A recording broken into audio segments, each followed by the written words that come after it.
There's too much bloody slack here. We should have cut it shorter. Relax, man. Potentially a milestone day on the E30 project today. I think it's time to actually pull out the M40B16 engine from this engine bay. I've been pretty reluctant to take this major step with this project because I know once this engine's out, the whole thing will be more a collection of parts than a car, because obviously it won't drive around anywhere. So I'm a bit worried about that.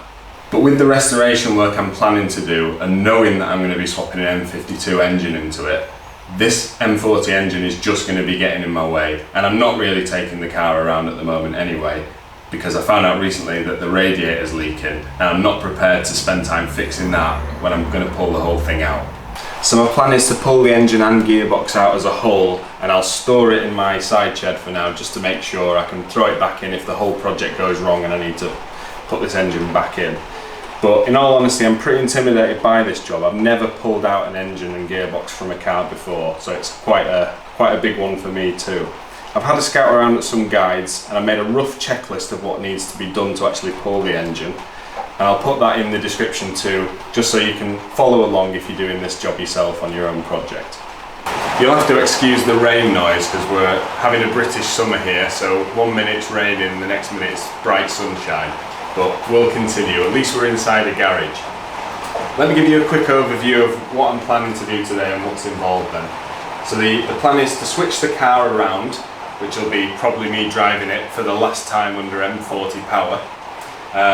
We're switching it around just so we've got a bit more room at the other side of the garage and the back of the car can hang out, and that way when we use the engine hoist we'll be on the flat surface of the garage base and not hanging out the door on a slope, which could be dangerous. I'm a bit tight for space in this garage, especially doing a job like this, but hopefully we can make it work. Let's crack on and see what we can do.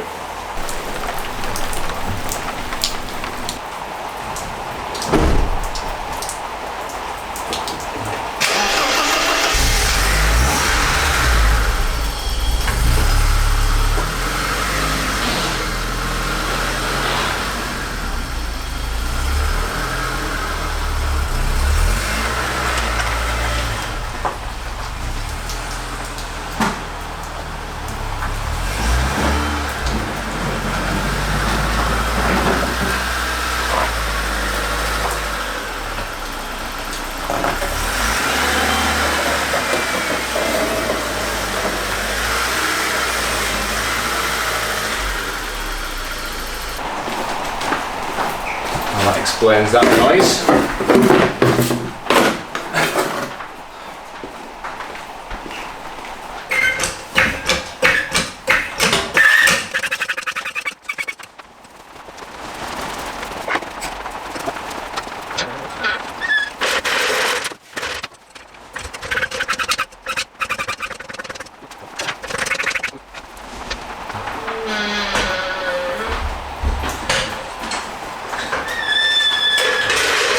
I was just about to whip out the sump plug and drain the oil, but I've come to the conclusion it's probably not necessary. It's only adding a few kilos of weight to the car. It's oil that's only got a couple of 100 miles on it. If I keep the engine upright, probably better to store it with the oil in. So I think I'm going to skip that and move straight on to draining the coolant. Right, so I've put a pan underneath the engine. I put a plastic bag here just to prevent the engine from getting soaked with coolant. And this is the radiator drain plug, which I can actually undo by hand. So we'll get soaked now, as always. See what happens.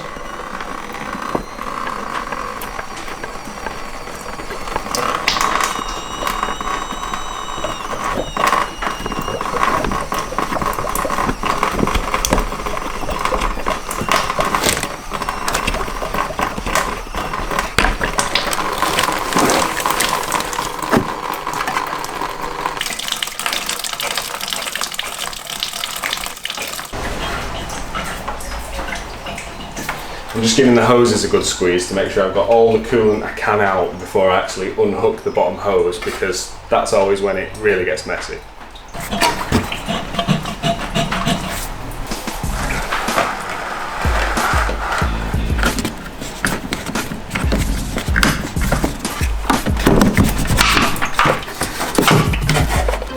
It's a bit anticlimactic.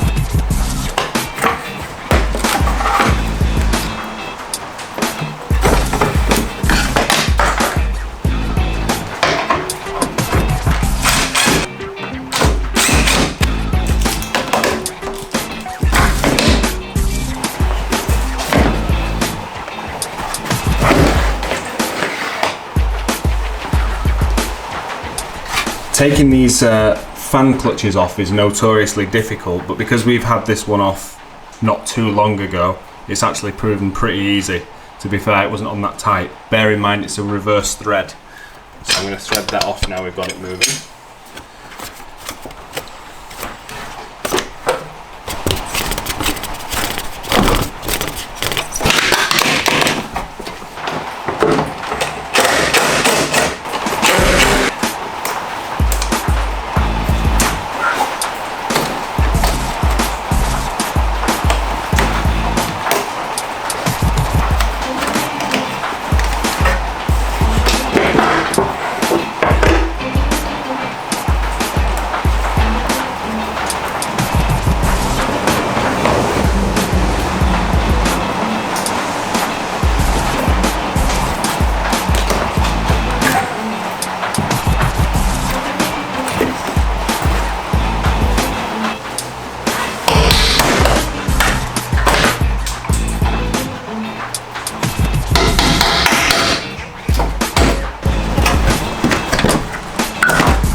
So with everything undone in the engine bay, including all the electrics, it's now time to move to the underside of the car, and the first thing I'm going to try and tackle is the exhaust. Now the manifold connects to the downpipe on the exhaust with 4 14-headed nuts on studs.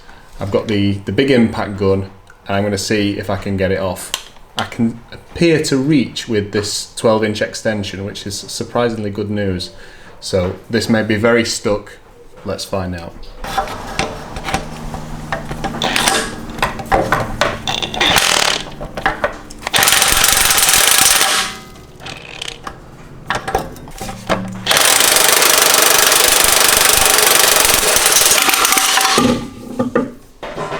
That's another one off.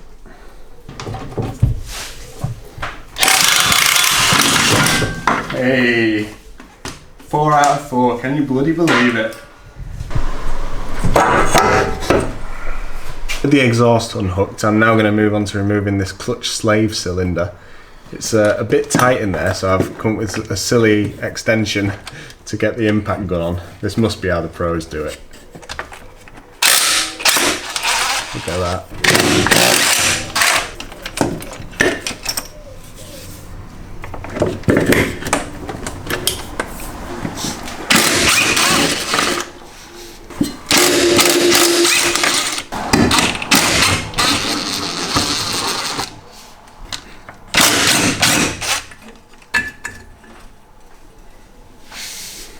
Now I can take this gearbox support bracket out, which is good news. If I can lift it. There we go. With the gearbox brace off, I've now got access to the prop shaft bolts, which are all 17 heads. So what we're going to need to do is turn the prop shaft round and undo the nuts as we go.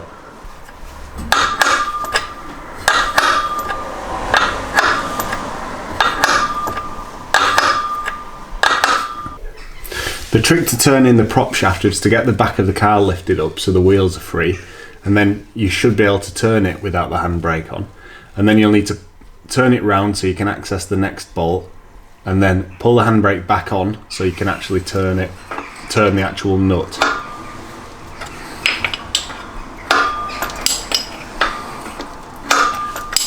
We're almost done underneath the car. The next thing to do is this shifter linkage. So it actually is quite a long bar that hooks into this bracket here, and it just is pushed in. On the other side of this bracket there is a nut which holds the bracket in place. You need to undo that so that this whole thing will slide forward. Hopefully, with the gear knob removed inside the car, it'll drop down as it slides forward and come out with the gearbox when we start hoisting the engine. The nut on this bracket is a 13mm, and because we have left the exhaust on at the moment and this centre box is in the way, which is quite irritated, but with another serious extendo should be able to get that removed.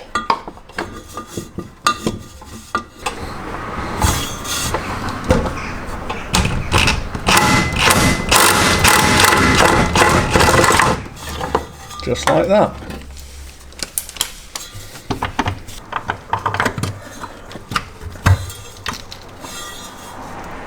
On the top side of the gearbox, I'm going to remove the shift knob and the gator. Let's have a look underneath here. So we've got the rubber grommet that we could see from below. I'm going to push that through, I think, and unhook this, I imagine, reversing switch.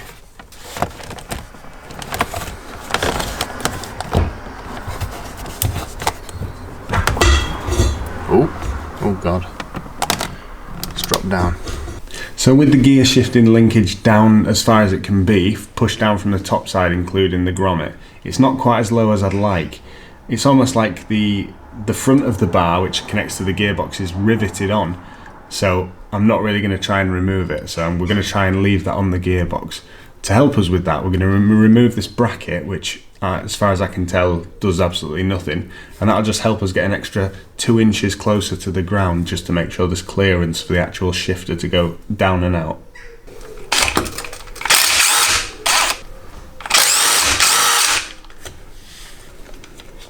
Okay, it's looking really good.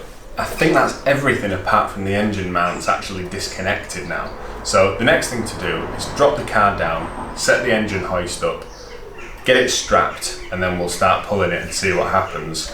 Now, a quick thing to note is it's good advice, apparently, to raise the back end of the car slightly and have the front end fully on the ground. That just gives a better angle when you're removing the engine and the gearbox together.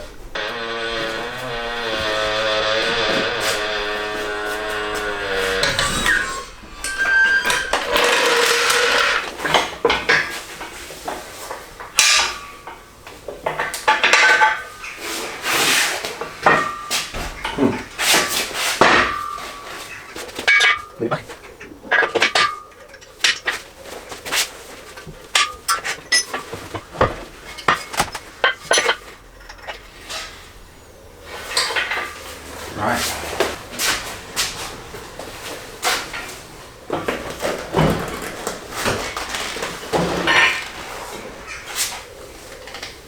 Not going to go under? Yeah, we're crashing into the subframe.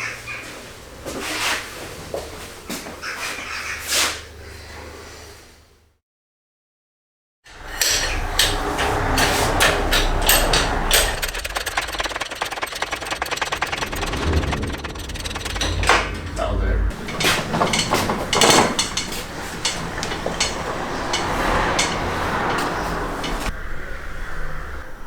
So we've had to do some messing around, getting the car lifted up on various things front and back, but we've come up with this final setup, which is 2 blocks of wood on the front and 2 wheel stands on the back. It's probably my own fault for fitting coilovers in a recent episode, which you might have seen, but the front was just too low to fit the engine hoist legs underneath. But now we're good to go. Next thing to do is to strap the engine up ready to hoist it out. We've got some old seat belts that came out of our camper van minibus conversion, kindly donated by the old man. I'm hoping the old man's going to show me some fancy knots here. So we'll get the engine strapped up, then we'll undo the engine mounts and the engine mount dampers, and then we'll start to pull and see what happens.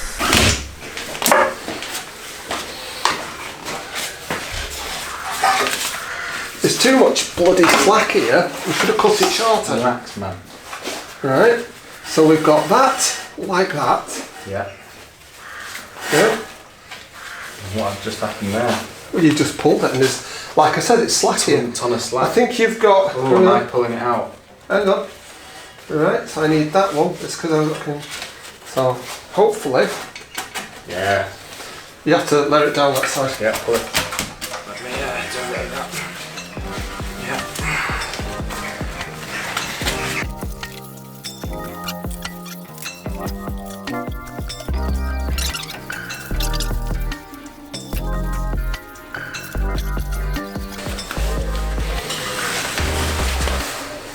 You've got all 4. I'd get the hook under those 2 now.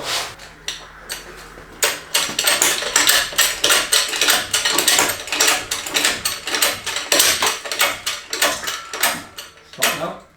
Sticking the car up, we need to do the engine knots. The old man sorted us out with a couple of clove hitch knots, which are non-slip knots, so that should be good for us. And what we've done is we've hooked on the engine hoist and picked up the tension, and it's seeming very good. The car's just starting to lift off its suspension slightly. Now what we're going to do is take off the engine mount dampers and then release the engine mount bolts, nuts, and then we'll start to lift the engine independently of the car hopefully and take it out. So let's whip these dampers off first.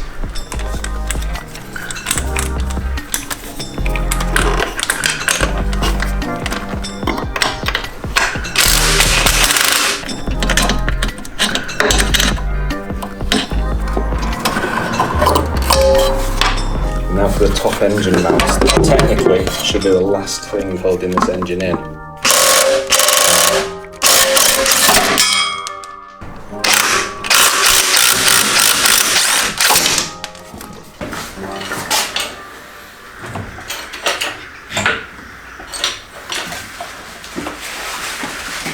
It's pushing against there.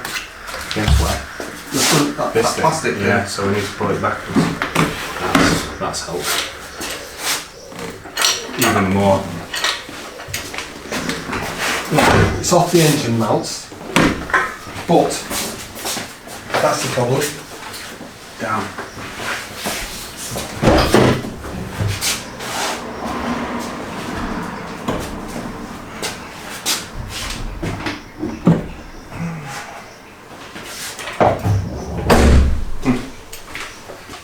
I think it wants pulling.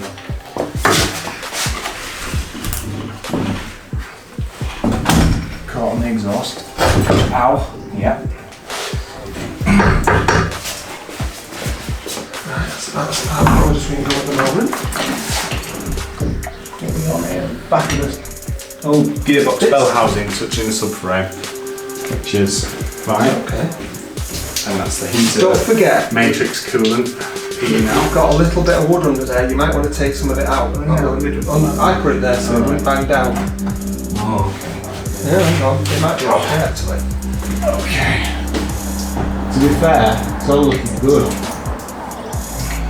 Looks like it all wants to pull him forward. It can't go any much further. Oh God! What could it? Keep it pressed down.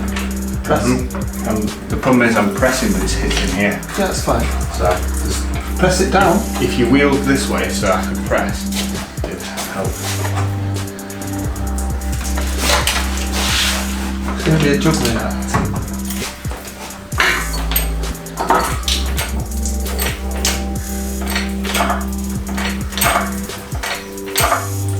Oh, no, car's being pulled up now. What are we hooked up on? Some. Just a second.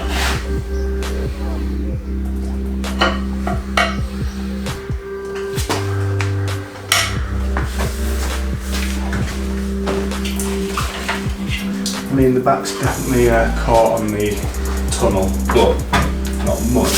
Enough. Just touching, not like Right, well, wedged. I think we need to try and get this bit. Get what bit? Start picking the car up. I need to pull it forward again now. Just a tidge. You keep going up. Pull it forward a bit. Hopefully, we can not destroy the course as well. Pull it forward a bit. Up while I'm going forward, if you don't mind. I'm worried about your gear thing.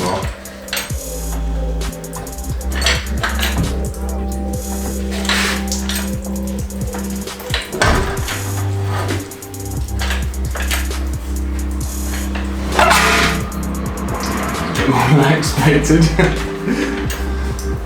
The gear change needs just someone watching it. Well- Pull it. We're pushing down at the back. The situation now is we need to pull it this way quite a lot. Why? Because we can, because we're over the course support. We'll come over this way. Pull your pants up. Can you guide the back? Yeah. Watch your gear change. Yeah, it's scraping on the tunnel. It's not ideal, really, but pull away from me. Yeah. Stop. Right. Okay, we've got a bit of an issue. Push it down as hard as you can. Way easier said than done. Yeah, I know that. You need to lift your end up, and I need to push this end down. That's alright. So I can get this selector. Bow selector. Yeah.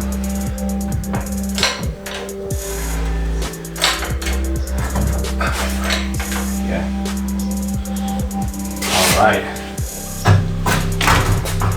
Right, stop now before we damage that. Can you go a lot higher than you have? That's what I'm about to do. Scraping it on the coaster floor.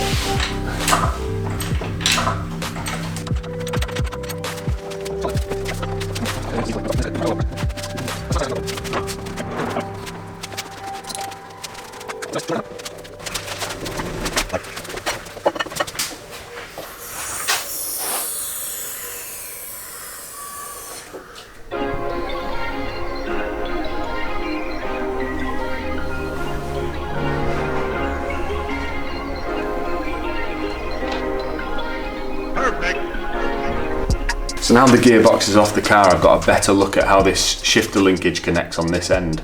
On the car I thought it was riveted on, it was never going to come off, but there's actually a strange clip here which you can pop off like this.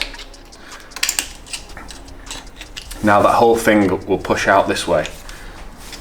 There's another clip here that you could undo to take this bar off as well, and then theoretically, other than the plug, you should be able to take off this whole shifter linkage.